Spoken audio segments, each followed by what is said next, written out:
Hey guys, we're back to the next episode of the Let Us Tell You podcast. I'm Aza, and I'm here with Lazarus and the usual gang, Noemi. And today, to follow up with Cass' episode, we have another friend from Merryweather. Would you like to introduce yourself? Hello, my name is Carillus. I am the regional director for Merryweather Media, and also a art director, as video director, and a general manager for the company. Let's go. Okay, so what I found interesting that we all knew you as like one of the artists, but I think it was only recently that we all found out like, oh, you actually did like a lot of background stuff also. Oh yeah, of course. I don't really talk about the sort of work that I do outside of the art on Twitter because I'm not a very big social media person. All right. So this is, I think, our first time we have a guest who is not from Malaysia, because I thought like we could change things up a bit. Like instead of trying to show what Malaysians can do to outside place, we can just show like, hey, outside place, we exist too, kind of feeling. So I thought like, Cass said like, hey, why not get Carillus on board, then we can talk to him. And it's like, yeah, sure, why not? This would be great. And I don't think you had a chance to be on a podcast or had a chance to talk about stuff, right?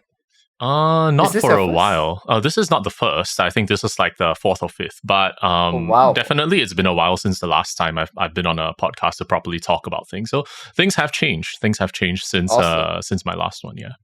All right, so I think we are jumping a bit too fast, but like, so tell us like, so you said you're a director in Merryweather. So yes. Maybe let's try to help refresh with the audiences, like what is Merryweather and like what are the specific things that you have done and did. Okay, so Merryweather Media is a online media production house, if you will, that specializes in internet memes and VTuber-related content. And you have probably seen some of its productions, including the Internet Explorer Chance series, or perhaps some of the very terrible current affairs memes that you've seen going around Twitter or Facebook or whatever platform you use. It also has a YouTube channel. There's a couple million subscribers and an outsized presence in the VTuber content creation market. Yeah. Oh, okay. So I just want to ask the co-host, like, do you guys actually like know much about Merryweather, or do you guys like follow some of their stuff? Up till now, I haven't seen their works, but that's purely because I'm not very involved in the online bit of like VTubing and like overall like memes. So yeah, I saw some content earlier, like when we were first inviting you over and getting to know each other, and yeah, I see really good art, really good content. Thank you. But yes, Merryweather has traditionally not had a very big presence in Southeast Asia because of the kind of spheres that it operates in. And though that is something that I'm trying to look to change. But yeah, traditionally we've been more present in the American or the Western influence of online social media platforms, basically.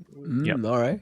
But if you have been looking at, for example, if you've seen anything by V Shoujo, or usually we have a hand in their video productions. Oh wait, so you video production as in like editing the not art. The stream specifically, but if they've had a debut or if they've got art, a lot of times it comes from us. Especially all lore videos for V Shoujo have been Merryweather productions. Oh, so it's kind of like you guys are working hand in hand in this kind of stuff already.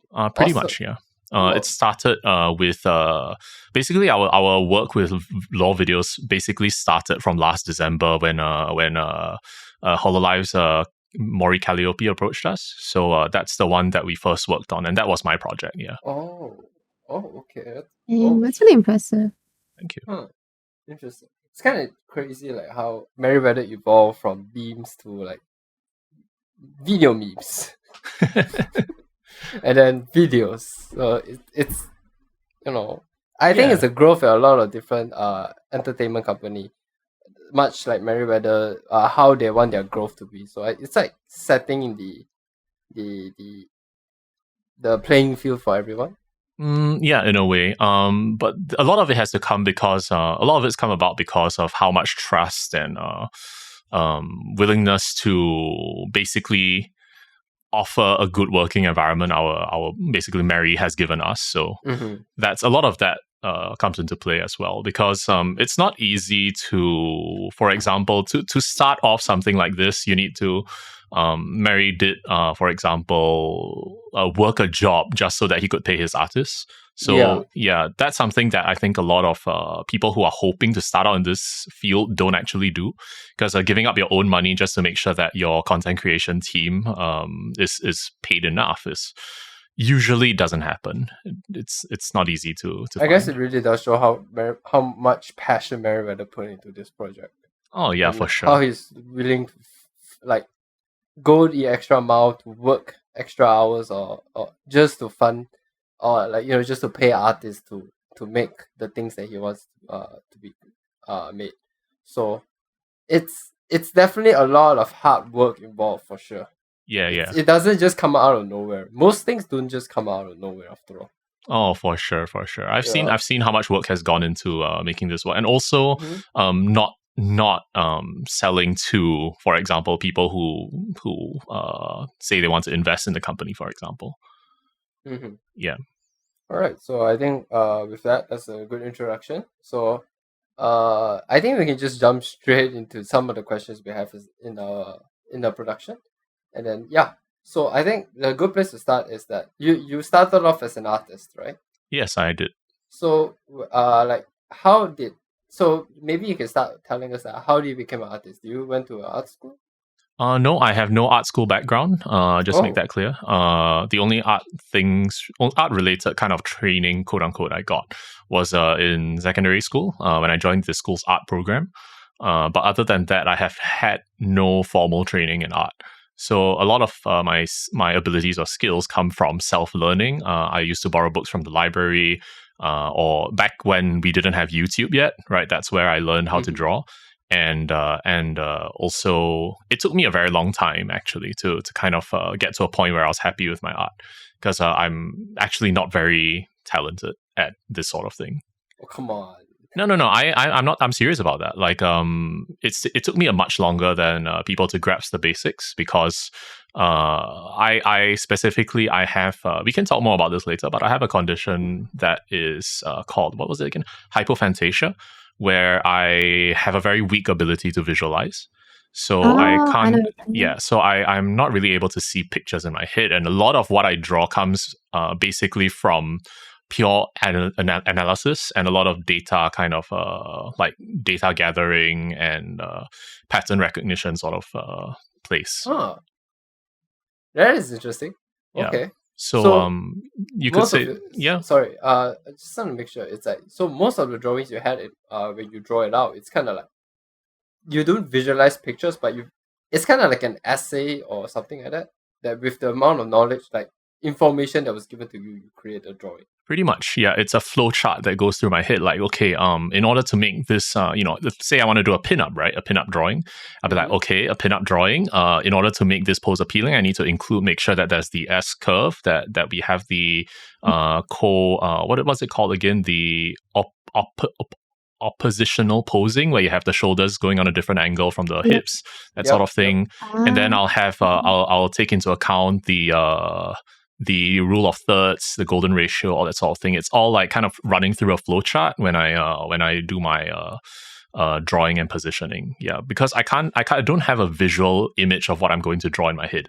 I have an idea of what I want to do and the steps that I need to take to achieve it, but otherwise I'm totally blind on what I'm actually going to make. Carillus drawing is basically a math equation. Yeah, basically right there. It's like photo bashing with details. Yeah. Oh my god, that's amazing. But it's so interesting, because the thing is that your approach would be so much more based on all these concepts, rather than how people can just shoot and go on with it. So it's going to be more, I would say more nuanced to the techniques like that. Oh yes, for sure. So I've been told that when I go and give lessons on drawing, for example, I bring a lot of new ideas to the table, because for a lot of people who are learning how to draw and they don't have these concepts in mind yet, I basically throw a whole bunch of stuff at them, and they just they get the mind blown thing happen. The Tom Cruise thing. I can't remember what the meme was, But so it does make it very much easier for me, for example, to teach someone what's how to draw or what's wrong with their drawing from a mechanical standpoint. Yeah. Oh, wow. Okay. That's really cool. So I think I kind of understand why you like SEO already. Just a bit. I can understand a lot now. Oh, No, wow. but it's so interesting because the thing is that for especially in this day and age when people are like just follow your feelings sort of thing, and then you come in at a point where you really have to go through all the technicals because in a sense you're forced to. So it really offers that perspective that oftentimes people forget, I would say. When I don't have a follow my feelings thing. You see, I don't have feelings. I don't get compelled to draw a certain thing. So it's all a calculative process. Yes, it is very much so. Shit, this is awesome. Okay, this is really beautiful. So because a lot of artists, they always have this like, oh, I follow this artist, I follow that artist. But for you, it's just I learn from the ground up, and it's like studying a book. And it's once you you remember what to do and how the it's like a cheat sheet of those mathematical tests. Actually, I'm not even sure Singapore has this, but oh no, I get what you mean. Yes, the cheat sheets, right? The ones that you kind of like write everything down on a tiny ass piece of paper, and then you with that you just create a sort of equation in the form of a drawing. So you are not influenced by other people's drawing, but solely by how you draw. Yes and no. I am still influenced by how other people draw, but in the sense that I zoom in on very specific things that I want to take from other artists. Right. So, for example, how I draw the curve of the eyes, for example, I can tell you which artist that came from. I can tell you which artist the irises came from. I can tell you which artist the line work weight, what sort of pencil I use came from which artist, how the hair is drawn, how the shading is done. I can tell you specifically which influences those come from. I guess this is what Noemi mentioned by photo bashing. So all of the knowledge that you have gained is just put into this one drawing, and it's all like individual from different things to into one. Pretty much, yes. Shit, I'm seriously mind blown right now. Okay, awesome. Okay, so what did you do before you did art then? Like in college, what did you do? I was a civil engineer in university, so that was my degree. And before that, I was a purely science student. So I took chemistry and physics when I was in junior college, and you have to take one oppositional subject, like one from the non-science faculty, and that was my art subject. Oh, yeah. I see. Okay, that's like actually I'm quite similar with that because I took during my secondary school I took the science stream instead of the art stream because I didn't like business, but I love physics, I love bio, I love chemistry. Right. So, but then after I finished that, I was like, all right, I got basic knowledge on science. Time to do art. So that was my thought process. Right. But yeah, I get it. I totally understand why some people would prefer science over. So you mentioned like some you were influenced by some artists, and like so what are like some artists that you kind of like who do you like what which are the artists that you're currently influenced by? Because from what I can hear, it's like you don't have one specific. I don't have one specific. But do you still have artists that like influence you? Like I do have. You want to draw. I do have artists that have been strong influencers that I can say that they are still contributing directly to my style. The problem is trying to recall their names right now is actually, like I said, hypophantasia is an issue. It affects all of my memory. So trying to recall names right now is difficult as well. Because I think this goes the same for all artists, that there's always one person that you have to look up to. And then, because, this is how I was taught in college, was that a lot of our skills that we learn aren't like per se our own. We always end up as copies. Like we try to copy a certain artist. And then from continuously copying, you eventually develop your own skill. I mean, your own art style. Right. So for me, I started with red juice. So I copied Red Juice art style and I slowly developed. So now my art style is like a combination of Red Juice, Lam, and Krantz. So yeah, that's kind of like how it was. I'm not sure. How about Noemi? Do you have like an artist that you look up to specifically? I had a lot of because I started out on Instagram as just like an Instagram artist. Obviously there are a lot of like popular names like Sam Does Art, some Blop. I think that's how you pronounce the name. The WLOP. Oh, Wulop. Wulop. I think you pronounce it as Wulop. I just go loop. Bloop. Loop. But right now, because I'm trying to develop my own style into more commission based for like VTubers, I've been looking at, obviously everyone knows Neon Beat. Neon Beat's like a god, and then there's a less popular one. He's called Fish Nemo on Twitch, and he's so good. He's so good, and he's so young too. Every time I look at young talent, I just I feel so much rage. Just give me your skill, just a crumb. I mean, you always get older and young people always come out. They always get younger and younger and a better artist. It happens. But yeah, so recently I've been looking at these people. So, Carrie, you have any that you can think of right now? Okay, so the thing is that I get you guys kind of look at specific artists and try and develop to work towards them, right? Yeah. Okay, so the thing is that I'm trying to write down a list here of artists that have previously influenced me, but my influences change very, very regularly. All right. Okay. So I'm just going to let you know those that, and there's a couple of names here that I think should come in here, but I'm trying to remember them, but I'm having quite a difficult time. Okay. Yeah. So I'll just list out in no particular order. All right. Morikura N, Lam, Mochizuki K, Philip Chan X Ko, Ideolo, Michi King, Danimaru, and there's a bunch more. There's a whole bunch of them, all right? Because I can tell you individually what I've taken from them as well. First off, I was nodding my head, and I was like, Michi King, hold up. Yeah. All right. Okay, so I can tell you what I took individually from them, all right? Chan X Ko is my main influence for chibi drawing, all right? Okay. Chan X Ko and Ideolo had a little bit of influence there as well, but Ideolo's main influence for me was coloring and line work. Okay. All right, Mochizuki K, main influence was line work and coloring as well. Lam, mainly eyes. Morikura N was on eyes and line work. All right, and Danimaru was eyes. Michi King was eyes. So my eyes especially has a lot of influence because I'm constantly searching for the right for something that's really striking but really that's also kind of not too sharp, because I have a thing about I feel like my eyes are always too sharp, so I'm always trying to kind of figure out too sharp approach. As in the characters that you draw always look very scary-ish. They flip between too scary and when I try and draw cute, right, it doesn't work out for me. I don't like how it looks. I guess that makes sense, because a lot of the things that I found out is that the reason why I personally end up drawing eyes also really sharp was because of the first time I learned drawing was realism. Yeah.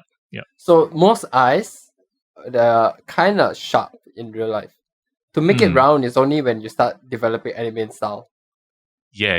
Or even comics also, they most of them are still sharp, like Western comics.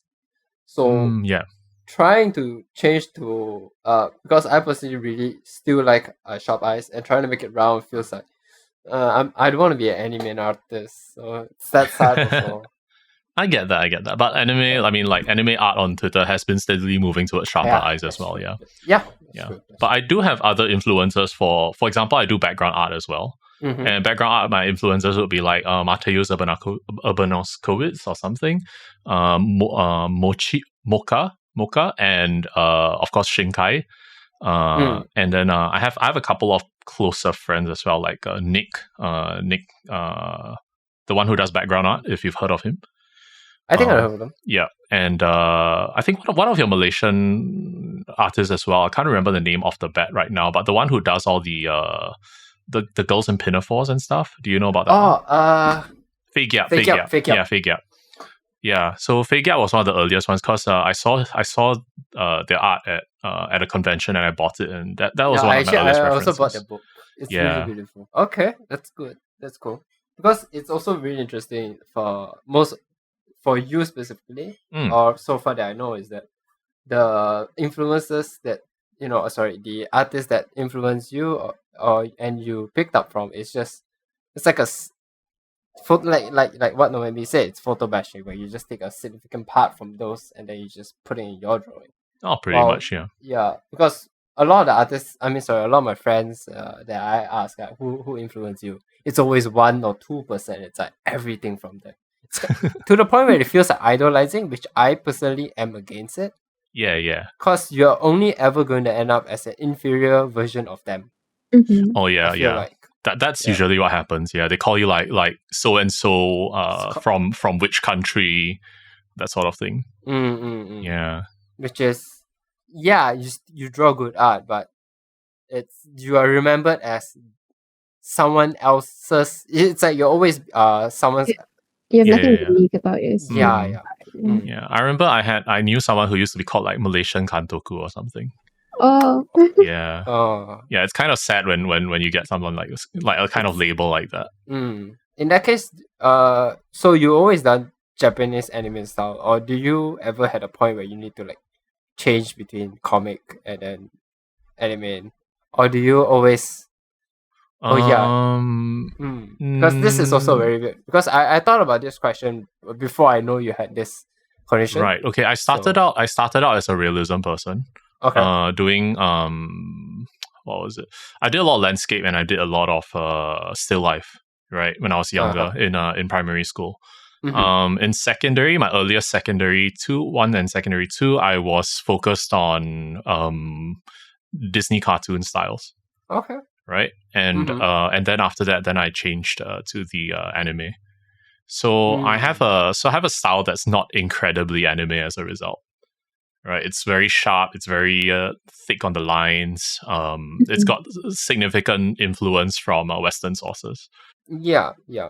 Because Western has a lot more. In terms of Western comics, their line art are usually very thick. Yeah. What I noticed. Yeah. So in the end, like at this point, your art style, would you consider it as? It's kind of like a mix, right now. It's a huge mix. Like, it's nothing but a mix. I don't think I could say it's anything in particular, to be honest. All right. Yeah, because I'm like a most recent piece that I did. I'm incorporating brushwork that I've learned from Western sources to kind of get detailing out, that sort of thing. But it's still anime. So the latest one is the Maid one. No. It's something I can't really talk about right now. I can just talk about the technique. Yeah. Okay. All right. I got it. Gotcha.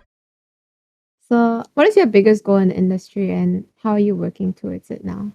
Like, you're already really established as an artist right now, but how would you like to move on going forward? Okay, because my situation is a bit different from I think others in the industry, because I'm not actually working specifically for any company. I'm not looking to grow into any advanced to senior or position or such. My main goal is to grow the current company that I'm the director of, the regional director of, and make it to a point where I can say that we are successful, or that we are a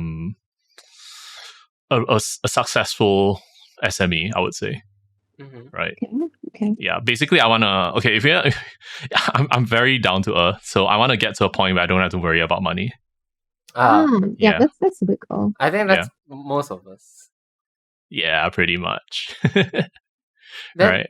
Allow me to expand it a bit. Then, is there anything you would like to do? Like, for example, some of us have they're an artist, but they say, "Oh, I want to make a game," or "I want to someday come out and," some people have wilder fantasies. Like, "Oh, I want to design a house and build one from scratch with wood and stuff like that." Do you have something that you would like to try and do?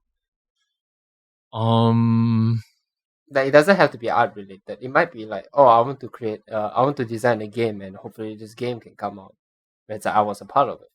That kind of thing. Again, so it comes back down to I don't have dreams like that in that sense, right? I don't have like goals because I can't really foresee myself doing things, right? We go back to the same thing as I mentioned just now, right? I don't quite have a visualization thing. So when people ask me, hey, what do you visualize yourself doing? What do you see yourself doing? What do you want to be doing? I don't have a really proper answer for that. Yeah. So I want to be successful. Right. I want to, like I've said, I want to be able to, I want to make it successful enough that I don't have to worry about my income in future, and to maintain this type of working kind of position into as long as I can effectively. Yeah. And along the way, you see, I'm going to achieve like basically the stuff that I've wanted to achieve, you see. At some point, I'm already directing, video productions. I'm already writing comics, right?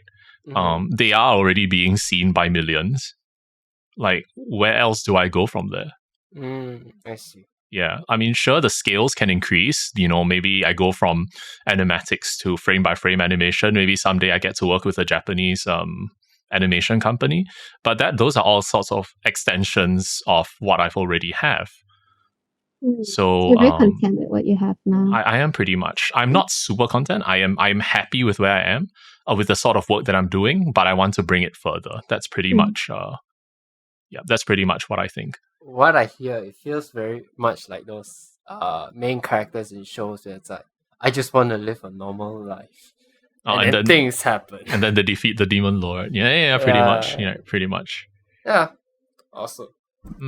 So as long as you don't get isekai'd, you lose it all. I think most of us would like to try out their life. I'll be honest, I don't think an isekai life would be great because, depends where. When you go into a medieval world, you have to deal with not having the modern creature comforts. I'm not sure we do so well without the internet, and I'm not sure anyone could deal well without modern showers and modern plumbing and hygiene. Yeah, modern plumbing, that's a big one. And if you one. get a cut, you might die, that sort of thing. What do you mean I have to walk?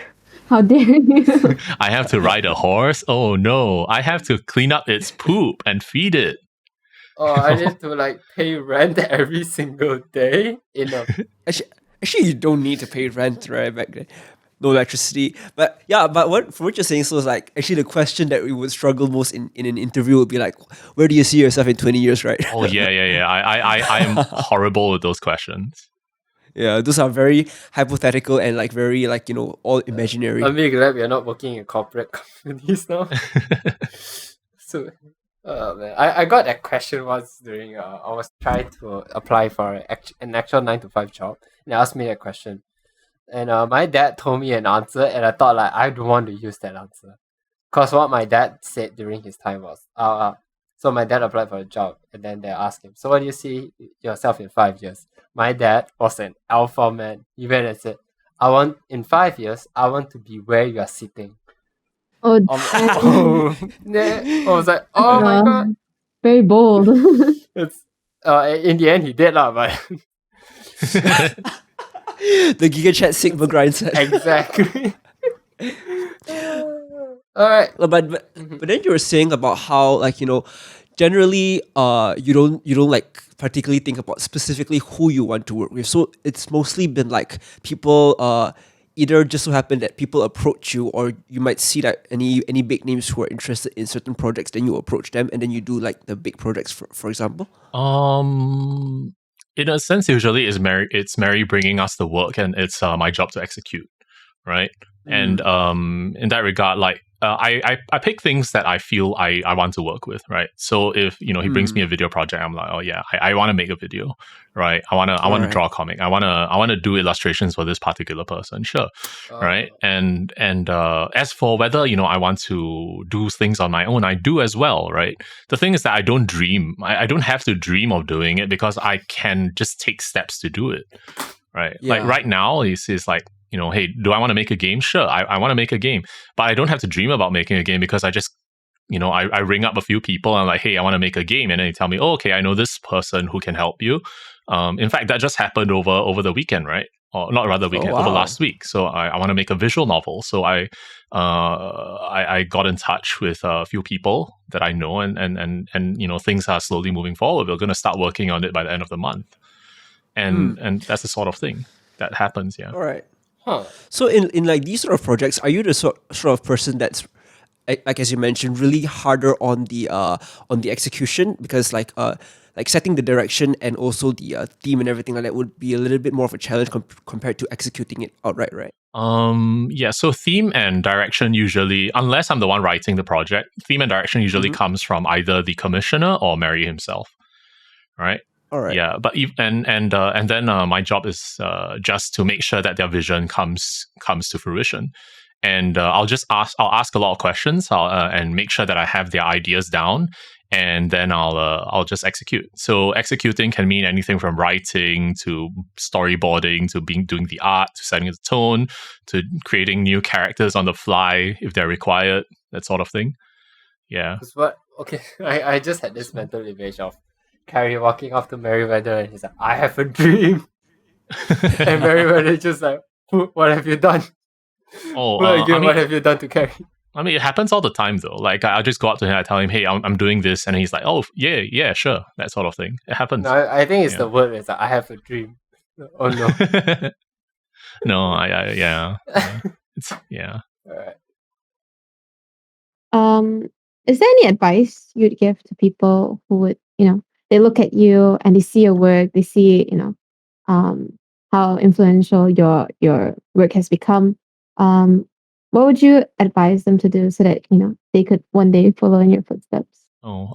Make sure you consume a lot of different types of media and don't get stuck just in the same place that you want to be. Like, for example, if you want to get into the whole anime or anime adjacent industries, you gotta consume media that's outside of those industries, right? Because what happens if you read too much light novels, if you read too much manga, and that's all you consume, your mind just gets stuck in that same position. You're going to become, instead of becoming, the person who writes Overlord, you're going to become the person who writes like In Another World with My Smartphone, right?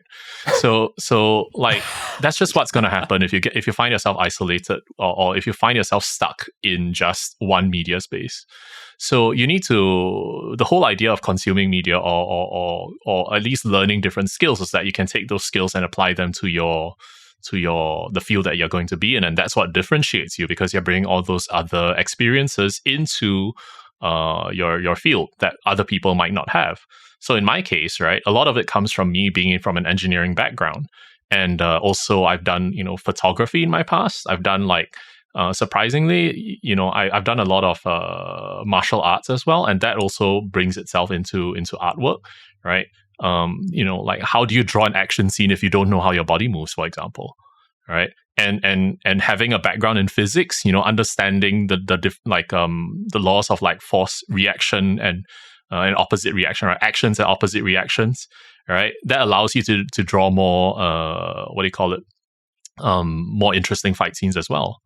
It's very similar to writers, right? Like how if a writer had to write about a certain topic, they would have to do immense research. They know what they're writing about. So it's very similar to art in that sense. Yeah, pretty much, right?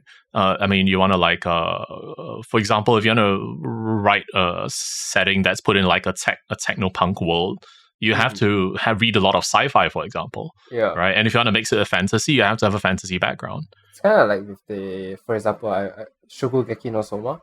Yeah. I think it was the author, he himself who has a lot of chef friends, and a lot of things that he wrote down, they seem crazy at first, like crazy concepts, but they're all actual cooking knowledge that have been done, and then he just compiled into manga, make it look really crazy.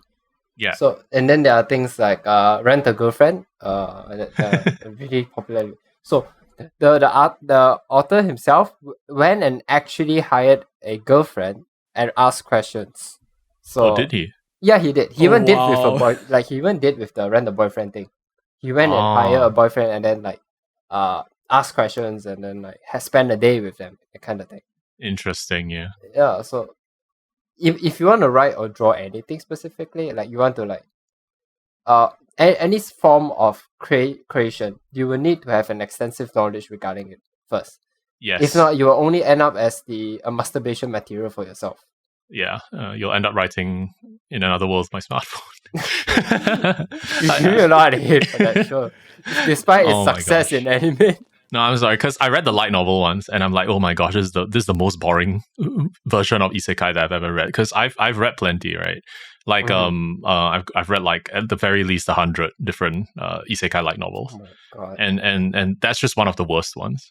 Bro, I couldn't go ahead and read light novels, but I went to read like 100 manga of isekai, which is, at least there's art that I can look at. I see. Yeah. So I can at least if the story is bad, at least the art is good enough for me to stay. So yeah. So I end up being like consuming a lot of trash, but it's trash I'll do before I sleep lah. Yeah, but you see, like besides consuming trash, I think consuming trash is important as well. Yeah, right. Yeah. Because in fact, any sort of consumption is important. You just need to know how to apply it to your. Know what's good and what's bad. I think that's exactly. important. Yeah. Like for me, a lot of I read and watch a lot of stuff about story writing structure, for example, right? The difference between Eastern and Western story writing structure, and how that affects the way I write as well. Because besides just the basic stuff, which is like about the hero's journey, about do I need to explain that stuff? The what's his name again? The one Joseph Campbell. And I think you can probably say it again just to like let the audience know what you're talking about. Okay, so Joseph Campbell is the guy who coined the concept of the hero's journey, which is the basic story writing structure for a lot of mythological storytelling, like stuff like Homer's the Iliad, the Odyssey, a lot of these historical kind of myths. They are called monomyths. And the hero's journey is basically what happens to the hero, right? So there's a lot of parts to it that I don't really think I should go into because it's very long. But it's about how you start off in the real world, and then you receive a call to action, and that starts the story proper, right? And then you go in one big circle, and then you come back to your ordinary world again, and that's how the story ends. Right, and then based on that concept, there's been other developments of it. Sort of the most famous one would be Blake Snyder's Save the Cat structure, which is the kind of structure that they use for Hollywood movies. And if you've read the book, you'll see that almost every movie actually follows the same structure, where they have an A plot and a B plot. B plot starts in the middle and is resolved in the middle, and then the overarching story comes to a climax near the end. Where they fight like a big bad of some sort, and then there's an epilogue at the after the hero overcomes everything, right? So I can't go into a lot of detail because again, there's even more parts to this than the monomyth structure. So, but yeah, these are the sort of things I read about, and then also I watch a lot of videos about. For example, the difference between Eastern and Western storytelling, the focus on character versus focus on setting. Like for example, Eastern storytelling focuses a lot more on character development versus Western storytelling, which is more about how the plot movement affects the characters and stuff like that. And then I kind of take that, apply it to my writing and my storytelling as well. I watch videos about like for example, movie framing in order to figure out how to frame shots for my comics, right? Like a little, like not quite academic, but yeah, a little food for thought kind of things. And I watch and read a lot of this stuff, and it shows up in all of my storyboarding and writing work as well. Yeah, and as for actual, basically you just want to consume content across a lot of different mediums, right? And use them all, Like you might even come across to a point where after reading a certain story or like experiencing something new, you will want to make a content like surrounding that specific thing that you just learned about. Oh, of course, yeah. Like, so that would be like, it's a good advice. Like, just keep consuming more content. Like, good or bad, but just make sure you know how to differentiate between them. And identify, the thing is that you want to identify what's good in your bad content, right? Because even bad content can give you some good ideas, right? Yeah. So and just keep learning and keep figuring out new things and putting them into practice as well. You can write down the things that you learn from them as well, just to refresh yourself once in a while. I do that quite a lot. I'll just write down things and put down concepts and stuff like that. Some informative stuff that I did not expect, honestly. I thought we were going to be talking shit most of the time, but I guess we're going to have a lot of smart conversations these days. Nice. So, all right. So now we are in the game segment, which is what we always have in the middle of our recording, which is that we're going to play games with the guests. Yay! So, yay! Yeah. Okay. So usually things gets really heated during the game segment because of the questions that we'll ask and stuff like that. But anyways, we'll start off with my game, which we will always be playing with whoever guest we get on board. It's called Exactly 20 Questions. Oh. It's a pun on purpose. Anyways, so Exactly 20 Questions is a game where I will ask you 20 questions and you will have to answer it as fast as you can. All right. Whoever can can answer all the questions before 1 minute, you can make me tweet anything on my Twitter account. Because, previously it was supposed to whoever get first place. Then I realized that no one is beating first place. That's right, get fucked. So yeah, that will be it. Are you ready? And may I have production to stopwatch this? Yep, ready. Carrie, are you ready? I am ready. Alright. So in 3, 2, 1. Favorite color? Pink. Favorite sports? Finger activity, I guess. Favorite music genre? Jazz. Vanilla or chocolate? Chocolate. Favorite school subject? History. Android or Apple? Android. Indoors or outdoors? Indoors. Cola or Pepsi? Cola. McD or KFC? What? McDonald's or KFC? McDonald's. Coffee or tea? Coffee. PC or console? PC. Rainy or sunny weather? Raining. Rice or noodles? Noodles. Pineapple or no pineapple on pizza? Pineapple. Mee goreng or nasi lemak? Mee goreng. Horror or comedy? Comedy. Twitter or Instagram? Twitter. City or nature? City. Western comics or Japanese manga? Manga. Unpopular opinion? Ooh. Steak is overrated. No! Okay.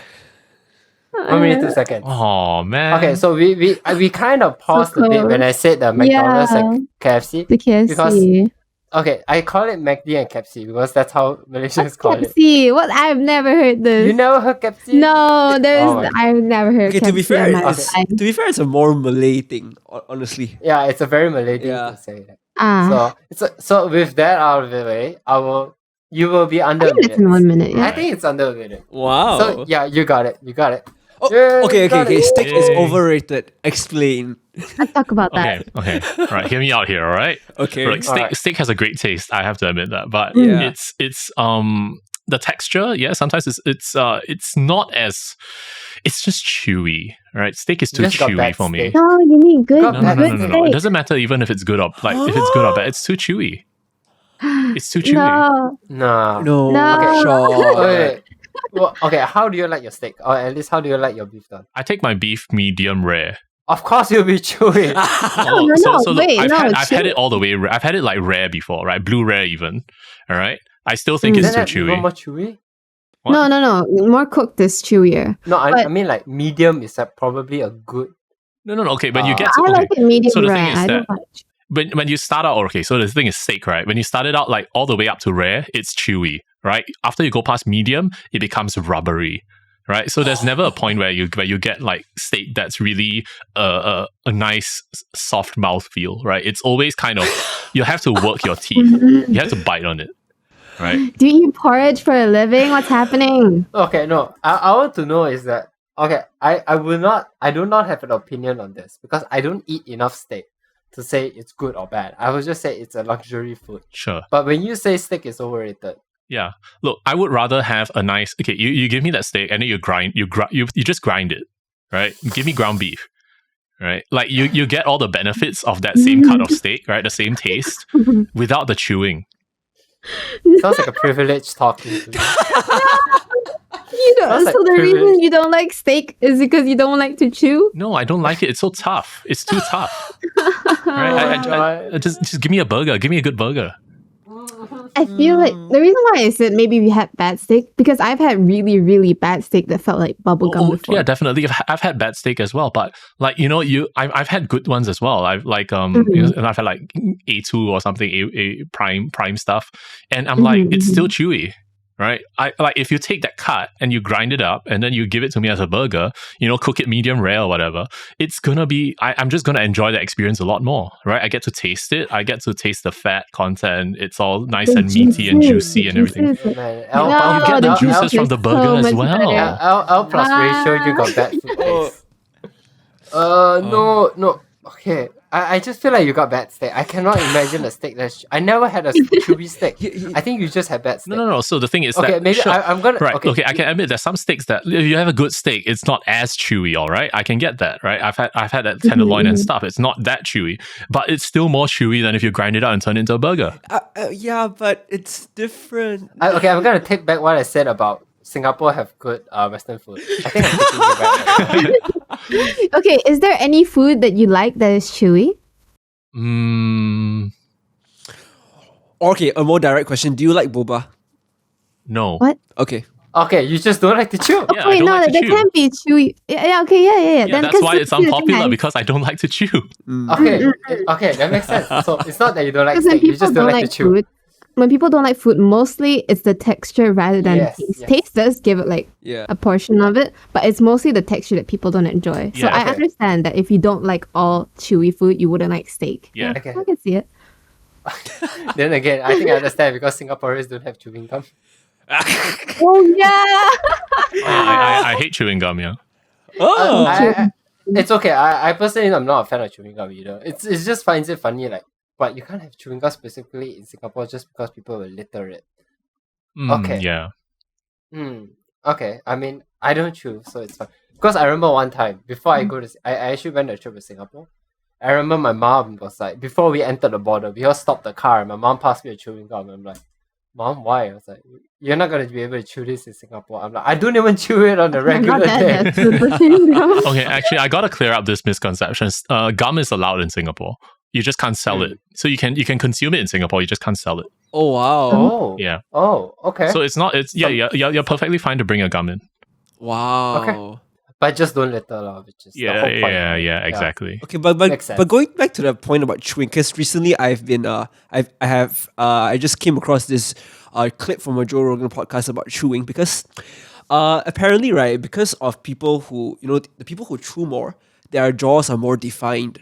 Yeah, Yeah. you work your facial muscle. And aside from that as well, if you chew more since young as well, not only it's more defined, but your mouth grows bigger as well. So that oftentimes people who chew more, they do not have any issues with their wisdom teeth. Oh yeah, I've heard about that. So I think I heard about that one. yeah. So the thing about our physiology, is that what you call it? Is that our jaws are designed for chewing, right? And if they're not exercised enough, the jaws tend to shrink, especially a lower jaw. There's actually a separation down the middle, which allows it to expand, if to accommodate for more chewier foods, I guess, right? So a lot of city dwellers, especially, have teeth crowding problems because if their food is processed, it's not chewable. Your teeth don't get enough exercise. Exactly. Yeah. Now I just think about it. Does most of the food that you consume, does it involve a lot of, like, do you like sticky stuff? Like, let's say, for example, I can think of one which is like kueh. I do eat kueh, right? But there are some like those sticky kueh. You like mochi? Yeah, mochi, I'm for okay example. with mochi. Like, aboling is mochi, right? So Yeah. True. Technically. True. Yeah, technically. Yeah. It's less sticky though. It's very yeah. But I like hard foods that you have to bite down on as well, right? Like chocolate or like, when it's out of the fridge, that sort of thing. Like stuff that you have to crack, that you have to crunch, right? I'm good at that stuff as well. Icebox. Oh no, I don't like crunching ice. That's actually bad for your teeth, so I don't. Yeah. I have it times actually where I put ice cubes in my mouth and I just enjoy biting on it. Oh yeah, that kills But me. I think that's actually supposed to be bad for you. Yeah, it's bad. Yeah, so like, but I just don't like the act of chewing something tough. Yeah, Then that's fair. then you are forgiven. I don't You are like crunchy forgiven. food, so we're on polar opposites.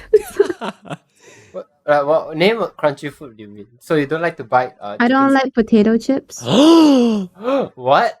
I don't. It's crunchy. Yeah, I don't like it. I don't like. Then how about like fried chicken skin?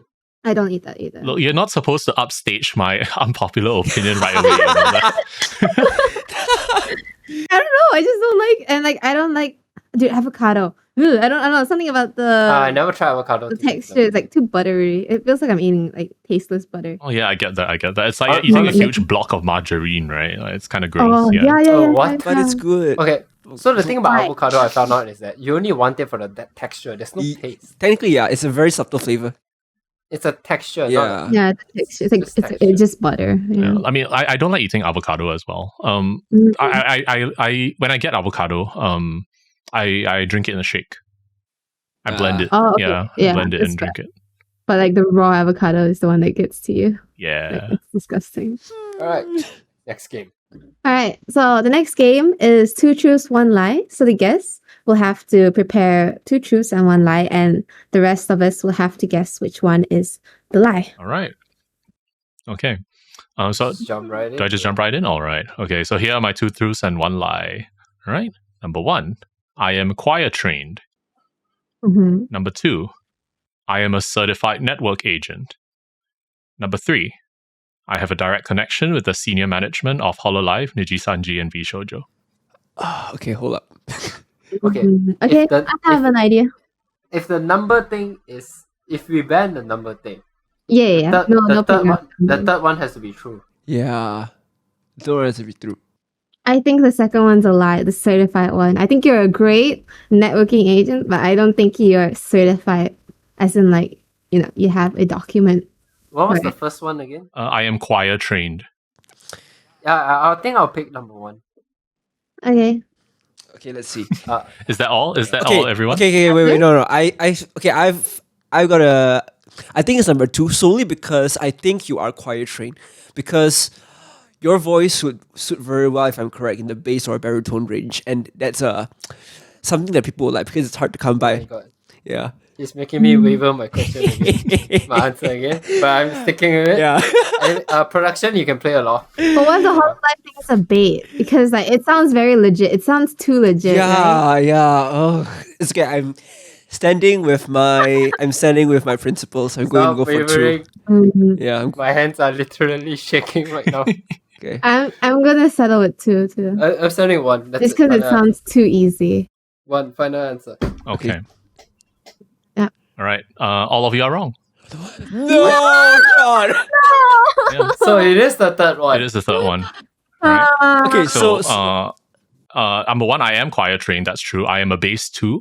And back when I was in choir, I had the lowest I had the lowest bass range. exactly. Yeah. Oh, Mhm. Yeah. Bro's a cop's husband.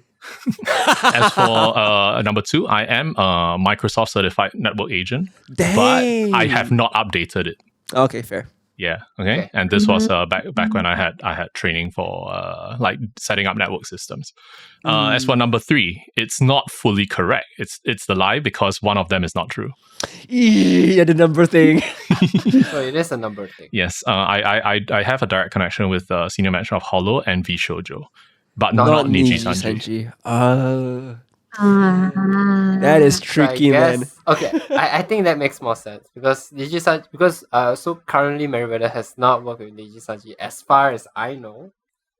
So I guess that makes sense. Yep. Fuck. Alright, so we're all wrong. All right. Maybe I should really have just changed my answer. But Wait, what would you have changed it to? Would you have changed it to 2 or 3?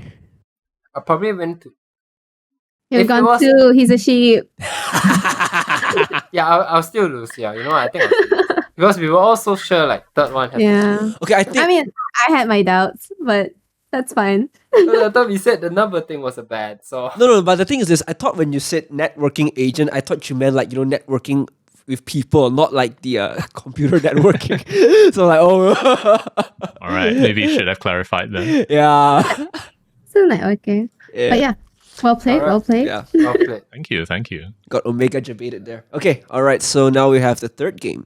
So social media hand, So I've stalked you earlier on, and actually you mentioned it a little bit about this just now earlier in the podcast. You mentioned about how you, you work for the V Shoujo lore video. So yes, so I've stalked you, and then could you like story us a little bit about how you guys came to do this?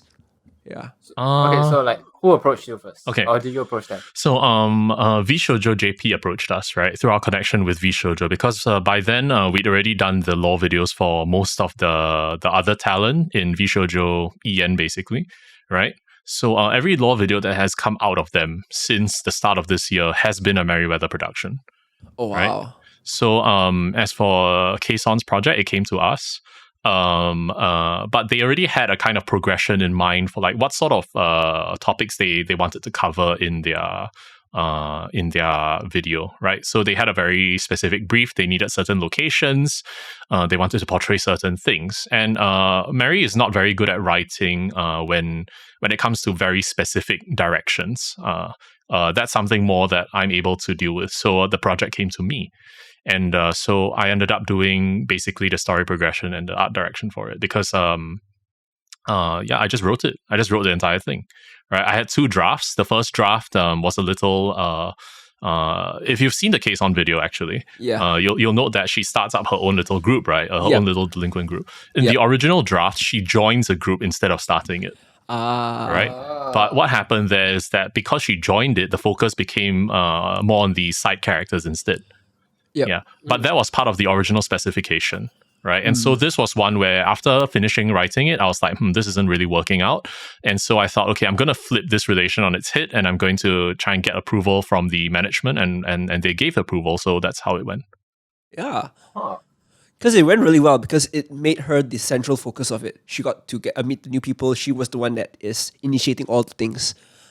It was it was a really fun one. It was definitely a good change because it's the whole point of a lore video is that the whole story should be centered around whoever's lore it is. Yes. So definitely switching things up this way it works. And also you got approved, so that's great. Yep. And as for the background thing, it's because we don't have a background artist in our team, right?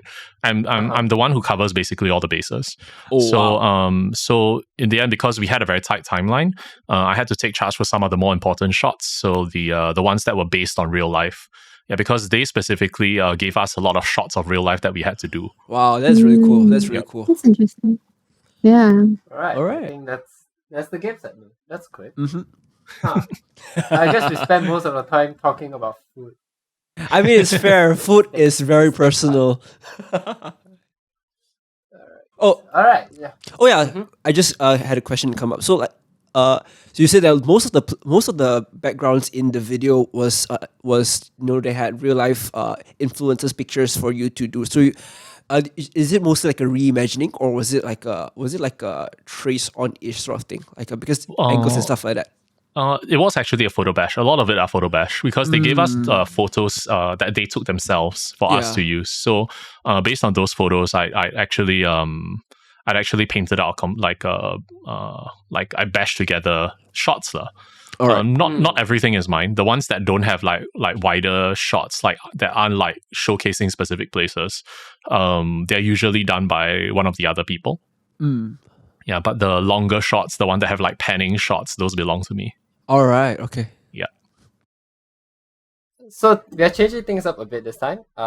Instead of having more questions on our side or any other talks, we thought that we could get Carrie to ask people if they have any questions on Twitter, and then we will answer it on the podcast itself. So at least this way, the questions will not just come from us. So yeah, let's go through the Twitter and then see whichever one is interesting. I think the first thing I'm seeing right now is Bella Yukihiro asking, will I be invited to your wedding?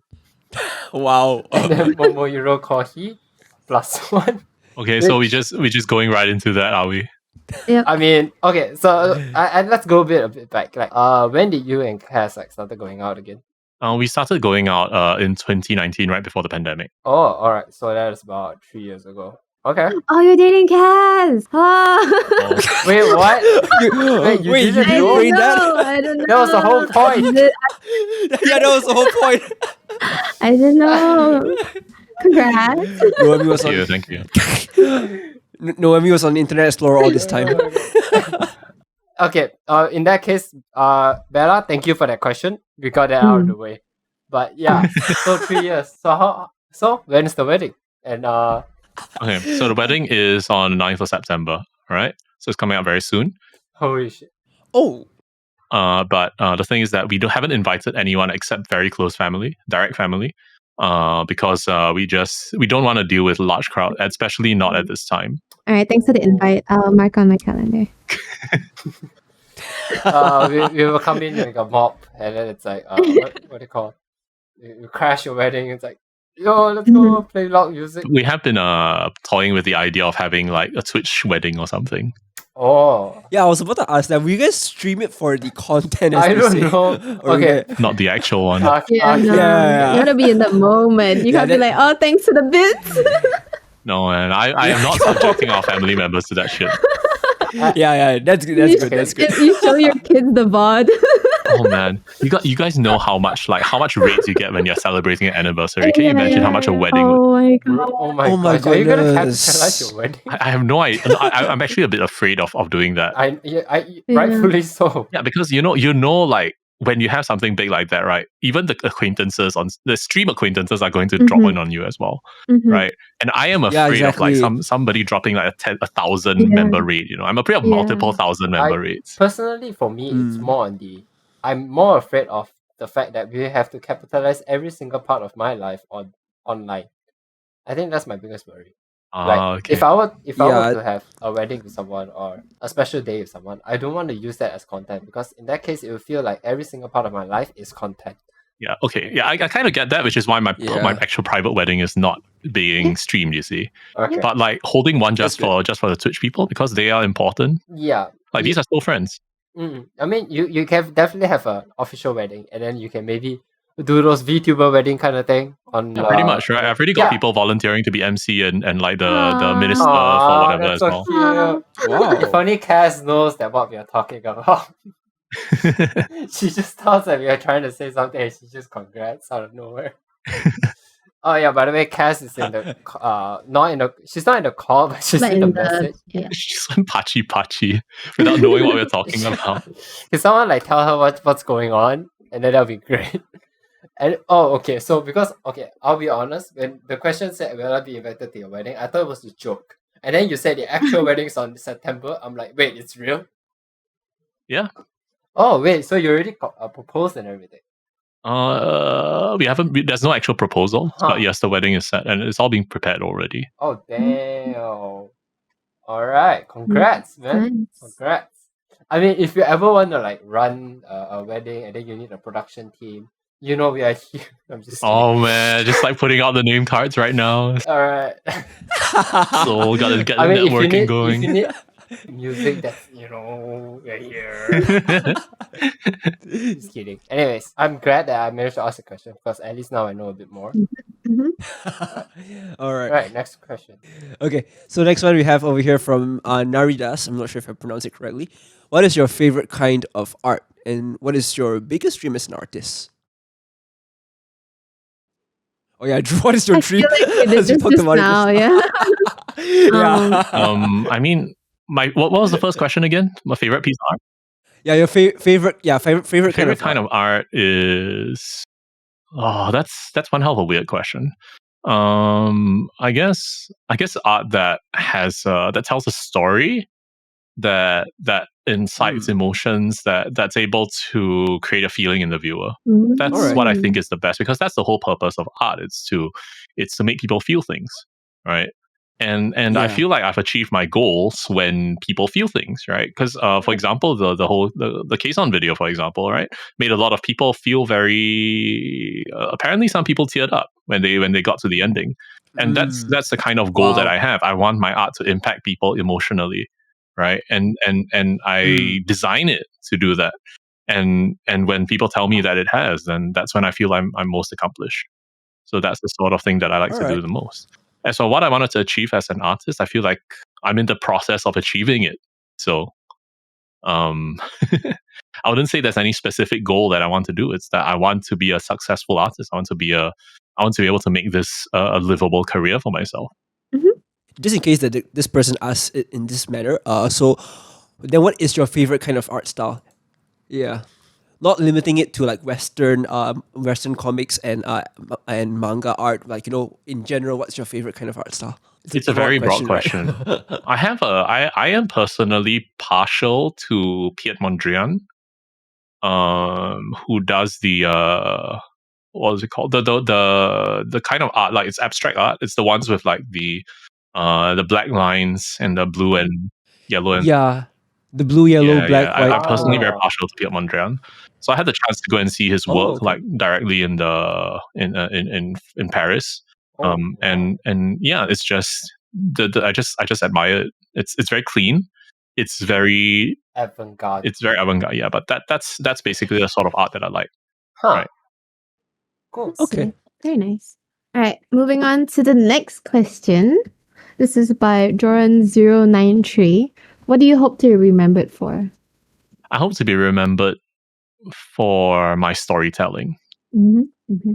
I hope to be remembered as someone who was able to tell stories in a way that made people feel, that was seen. I hope to be seen as a person who contributed positively to the field of content creation. Oh, that's really nice. So, would you say like most of the work you do, the reward you get back is when you incite that in other people, the joy, the emotion? Yeah. I mean, a lot of it is in myself for having completed this piece of work to a degree that I feel satisfied with as well.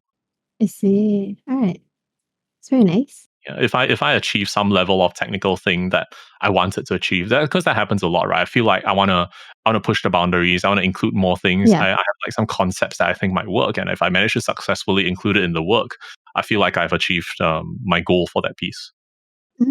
Yeah, I can understand that. Okay. Right, so I think I'll take the bullet and just take out all the joke questions, because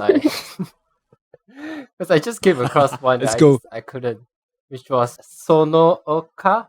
I think that's what they say. If you are a plane, how would you not run out of fuel? Because if I'm not mistaken, Carrie, you have a chibi, like kind of like an icon of a plane. I remember. Yes. I am a plane. Okay. So if you see, I happen to have hair, right? So I've always mentioned, I've mentioned before that the hair is a heat diffusing mechanism, but at the same time, it does double duty as well. It's a solar. All right. So when I require additional like fuel and stuff, I can expand that, spread it out, and it collects solar energy and it pumps it into the engines, which while they look like jet engines, they're actually electric engines. But you didn't know that. Yeah. Being very eco-friendly. Very new. The technology that's being used to make me has not been publicly put into. It's not public yet, as you can tell. Because we have not achieved level 3 automation. Yeah. I guess we also forgot to mention that you are kind of a VTuber also, right? Yes, I am. No, I'm not a VTuber. I'm a V-streamer. It's quite different. Because I do not play a persona. I am not. I don't pretend to be like a dog or something. You just stream with a like a anime character. Pretty much. Yep. I am myself on stream. Okay. Well, if you're back to the plane thing, sorry, I think I just want to add Ariel Barian said this, like, what's your favorite plane then? My favorite plane is, okay, if you're talking military, my favorite design would be the Su-47, right? Because that's the that's the one with the swept forward wings. If you're talking commercial, I think, I think really probably a Learjet.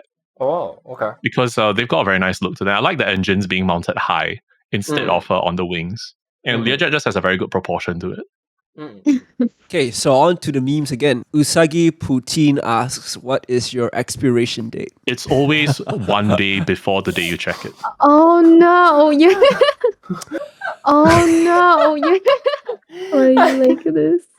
For me, it's maybe several Why weeks you because there are like times where I this? check and there's already Oh, mold in my So bread. sad. So sad. You should throw it out. Yeah. Oh my gosh. Keep track of your food, man. No, it's just bread because the flavor. my brother buys bread and I just don't eat bread at home. So when I just go and check, say, oh, we have bread. Nope, we don't. So I just then I just throw it afterwards. Just eat the bread. Either eat the bread or just tell your brother to stop buying so much bread. Yeah, that was in the past, so he stopped already. So yeah. Okay, that's good. I found it. Script Daddy. Okay, what a name. Okay. What's your actual favorite mode of transportation and why? Okay, you see, I like this question because I remember that I am a civil engineer, right? Mhm. So transport is part of the stuff that I studied, All right. and my favorite mode of transportation is the train, Okay. right? Because trains basically form the backbone of overland transportation, right? It's not planes, it's not trucks, it's trains, because trains are able to transport goods and services and people in the most cost efficient manner compared to all other forms of transportation. Mhm. And they are the key to making our they are key in our drive towards having a green economy and a green civilization as a planet. Yeah, Wow. that makes all the sense. I mean, look at Japan. Okay. Yeah. Mhm, mhm. You looked at this question. Were you really excited to answer it? She was like, "My time is come." Yeah. Why? Well, if you had started asking me about like anything related to energy and stuff like that, I have a ton of stuff to say as well. I guess we can have a whole new other episode about that. Or hey, Because I would be interested in that, to be honest. yeah, we can definitely have we can have you on board again. Yeah. I would love to talk to more things about this. But we still have a couple more questions. So I think let's just get through with some of them. Sure. So let's get with the big one out of the way. Merryweather, Merry Dog himself said, if Markiplier was standing in front of you right now with an axe and he looked angry, what would you do? I would put Mary in front of me and I would say it's all his fault. No. Right. So a little bit of So context nice. behind this stupid series of questions. All right. This is not the first Markiplier question I've got. Right. Really? In the past, when me and Mary used to stream together, this was something he always asked me. He always had a Markiplier question for me. I have no idea what his obsession with Markiplier is. I've asked him multiple times, and he's like, I don't know. He just finds it really funny, and yeah, he just keeps asking me things about what if Markiplier, like if he appeared in front of me and he asked me to like be part of Una's anus or some shit, right? and then he'll just like throw those questions at me out of nowhere, and then I'll have to give him some stupid reply, and so like each time I just ended up talking about how Mary had me in his basement all the time, and so you have to bring it up with him. So is this a sign to tell him to stop or? I didn't. It's whatever. All right. Okay. I think there is actually one question. I think we can end with this one. Or unless we have any more else that you guys want to try asking. Oh, okay, wait. I realized there's one. I'm not sure if okay. Here by Junk VTuber. What is the worst yeah. thing anyone has ever had Oh, to yeah. draw? Okay, I don't think you guys are expecting this answer, but it would be a set of doors that I had to draw in AutoCAD for my previous job. Doors. Doors? Yes, I had to draw a bunch of doors because I used to work in construction. And one of my roles was I had to do AutoCAD drawings for a set of doors, and I had to include their like measurements and proportions and things like that. And so this was my first time using AutoCAD ever, right? And I had to learn basically from scratch how to draw these doors, and it took me so long. And they're just doors. They're doors. Do you know how boring doors are? They're like rectangular, and these one had slats, so I had to draw the slats, right? Oh. And then I had to like label them and everything. And I just hate doors. All right, I just hate doors now. And you found burning hatred for doors. Can you imagine Carrie's new house? And it's like, The house we have a with rule, no doors. no doors. Like, do you know how many? I had to redraw those doors 30 times. Do you know that? Word. 30 times, the same doors. Wait, why? Because they kept changing the dimensions. Oh god. So Alright guys, we got no doors in the new house. The open house is just you can just walk in right in. for context, I just looked it up. AutoCAD CAD is a commercial computer-aided design and drafting software application. I imagine it's for engineering and construction, lah. Right. Yes. Yeah. And architecture, yeah. Yeah. I can imagine. Yeah, I'm not sure. There was this one talk show where it's like we'll bring your worst fears here. And I can imagine Carrie's on a chair. It's like, bring in the doors. No. It was that was so bad. I was on those doors for like 3 months. Oh my gosh. Oh my Can you imagine drawing nothing but doors for 3 months? 3 months of torture. Alright, so okay, my last question was actually a serious one, which is by Pepsi Love 11. Being the old fart that I am and a mother, I guess my question would be, given how busy you are all the time, do you make sure to take care of yourself? And if needed, do you make sure to make time for yourself? I think this is actually a very difficult. Like, it's very easy to get lost in just working, right? So I do try and do that, but one of the things I often run into is like not knowing what to do when I'm not working. Right, that's something that people who work from home always run into. When you're not working, you just, especially for me, I just feel like going back to work. I just feel like drawing again. But I guess I do try and take the time out for myself. Maybe not as much as I should, but like what I'll do is I'll go and I'll go out. I'll go out, look at the sunset, or I'll go take a bike ride along the coast and just like kind of try and relax. That's what I do a lot of the time. I just go out to the beach and sit there and stare at the waves or something. Right. Sometimes I go out on night drives as well. That's how I relax. But otherwise, yeah, I try and make sure I exercise. I try and make sure I eat well. I try and make sure that I take frequent breaks and I don't push myself too hard. Pretty much. Yeah. Oh, that's a really wholesome way to end this chaotic conversation. Mhm. Alright, so I think that will be the last one. And if your questions are not answered, I guess most of it is because we answered that previously. And if we ever get Carrie on board on the podcast again, and if you want to re-ask that question, maybe we might do this again. But yeah, thank you so much for being on board. It was so much fun having a talk to you. Of course. It was a pleasure being here as well, and it was fun to have a chat like this. Awesome. Do you want to like shout out your socials while we're here? Yeah, you can check me out on Carillus Art, CRILLUSART on Instagram and Twitter. Otherwise, you can find me at Carillus, CRILLUS on Twitch. Right. I also have you can just Google Carillus. You'll find the rest of my socials as well. I've got like Facebook and Pixiv and all that stuff, but I barely use them. So that's a good place to wrap it up. So thank you so much. And I've been Aza. I'm Lazarus. I'm Noemi. And I'm Carillus. And let's tell you more about it in the next episode. Goodbye. Bye-bye. Bye. All right.